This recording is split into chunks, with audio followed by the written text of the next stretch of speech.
Hey, Dave Fannin here with the Body Form Personal Training Fitness Bootcamps. Top 10 healthy appetite suppressants. Especially in January and February and March, a lot of people are making changes to their diets, and I get consistent reports and feedback. I'm really hungry, and I need something to take that edge off between meals or just to get through the day, because quite often, and I always tell people when I'm coaching them with nutrition is, they're working off that 100 best foods list, which you can download above or below this video. Real food is self-limiting.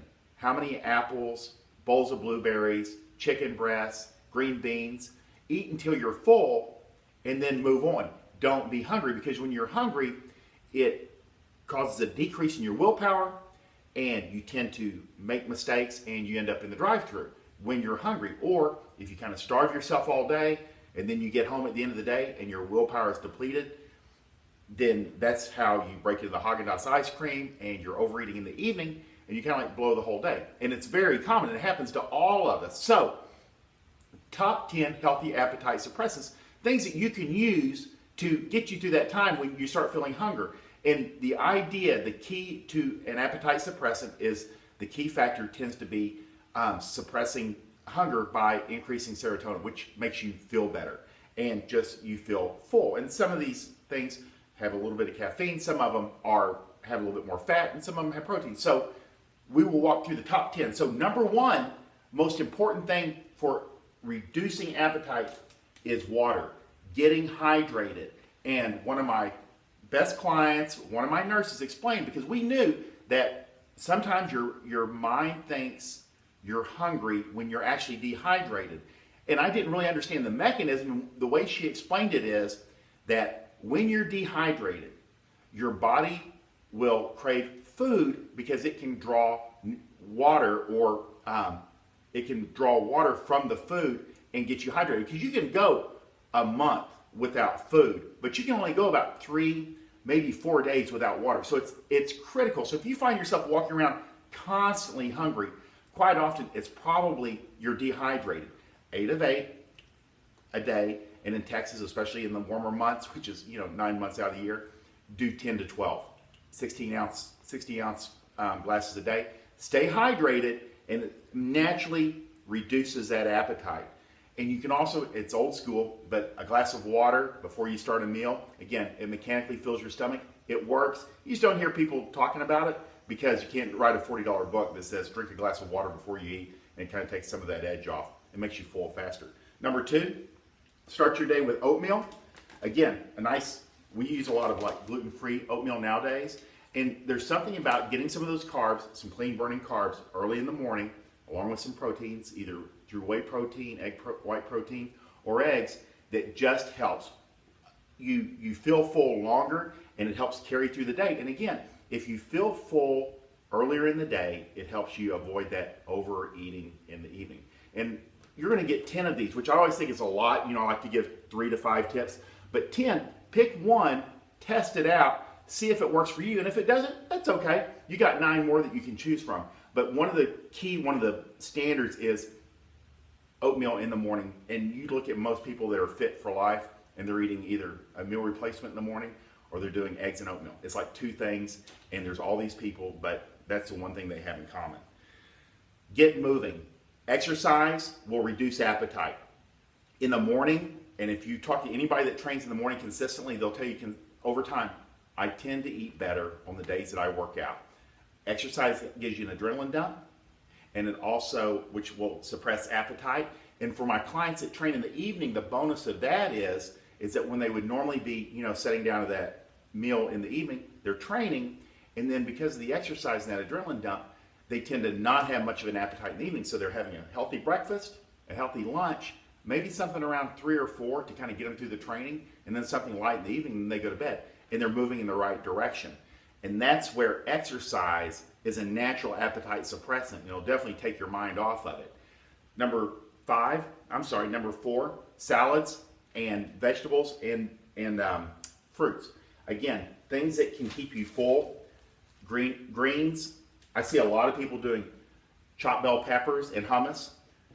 How many apples can you eat in one sitting? If you're hungry, eat an apple. It's like 40 to 50 calories. It doesn't matter. And people say, And I say, hey, if you're really hungry, eat 2 apples and you will not be hungry much longer. And that's the key is, again, these can be in between your regular meals. You can have breakfast, have an apple at about 10, then you have lunch, then you have like a light salad in the afternoon. And it sounds crazy, but it really does take that edge off and it keeps you full. And that way you're not hungry, you're not thinking about it, you're like, oh my God, I'm not gonna be able to do this. And it gets you to the next meal. Peanut butter, the old standby. Peanut butter, because there's a lot of fat in it, again, it will take that edge off. And I was just talking to a buddy of mine who's been lifting forever and he's trying to drop some weight.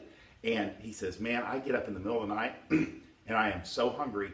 And I get up and I have a tablespoon of peanut butter and I go back, I feel completely fine. And it works. And people always come and they're like, oh, it's really caloric and there's a lot of calories. There's so much fat in it. You will make yourself physically ill before you overeat on peanut butter. So use it to your advantage. If you're hungry, if it's 10, 2 o'clock in the afternoon, have a tablespoon of peanut butter. It'll take that edge off. There's a reason that most people who are fit for life use this as their little trick to stay on track. And you feel better, and it has some calories and some fat that makes you feel satiated and you feel better. Bananas work. Again, for some reason, as a fruit, there's so many that you can choose from. But bananas consistently over time, because there's a lot of fiber, you tend to feel better, and there's potassium, and that helps with cramping, and you'll feel better. So bananas, if you're hungry, grab a banana. If you're really, really, really hungry, a banana and some peanut butter together, and you're going to be good for about 3 to 4 hours. And it's key. And bananas are one of those go-tos, and you can throw them in your bag, and they can be in your desk drawer, and they can be nearby. Because if you want to make sure it works, you got to have it convenient. Almonds are a dieting staple. Again, people are always concerned about how caloric they are. I'm not that concerned with it. I think you'll eat till you're full, and it's not that many calories. But there's a reason, you can put these in your desk drawer. You can put them in your car, and they're right there. If you get hungry, and that kind of keeps you out of the drive-thru, and that helps you get home to where you might have something already prepared. Almonds have some fat in there, and again, just like peanut butter, it takes that edge off and gets you to the next meal. And that way you don't get knocked off track. Whey protein, we moved away from whey protein over the last few years, and it's still a good thing if you can tolerate it. But like a lot of my clients say, I like whey protein, but whey protein doesn't like me.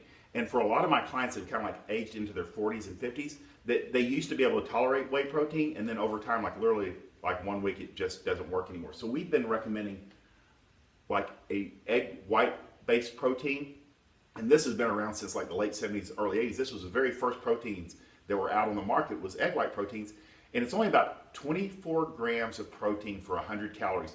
And people tend to tolerate this well, and they don't get that bloating that you'll get from whey protein. And you don't get that, you can do this within an hour, you're about to work out, and you don't feel bloated and full. Whey protein has that effect on a lot of people. And it pushes that protein, helps you lean out, and there's no downside to increasing your protein.